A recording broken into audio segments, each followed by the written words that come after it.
मोरे दिल के रानी रे मोरे जिंदा गानी रे मोरे दिल के रानी रे मोरे जिंदा गानी रे तोर संग हंसना गाना बस ही मोर जिंदगानी तोर संग हंसना गाना बस ही मोर जिंदगानी अंतरा नदी किनारे बैठ के तोर संग गोठी आवा दुनिया के सब बात भुला के बस तोला देखत जावा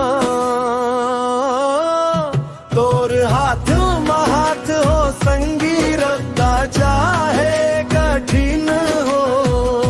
तोर साथ में जाए मोला हर मौसम सुखगर हो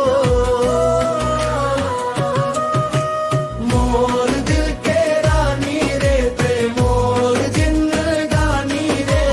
तोर बिना अधूरा लागे मोर दिल के रानी रे मोर दिल के रानी रे ते मोर जिंदगानी रे तोर बिना अधूरा लागे मोर हर कहानी रे नदी किनारे बैठ के तोर संग गोठी आवा दुनिया के सब बात भुला के बस तोला देखत जावा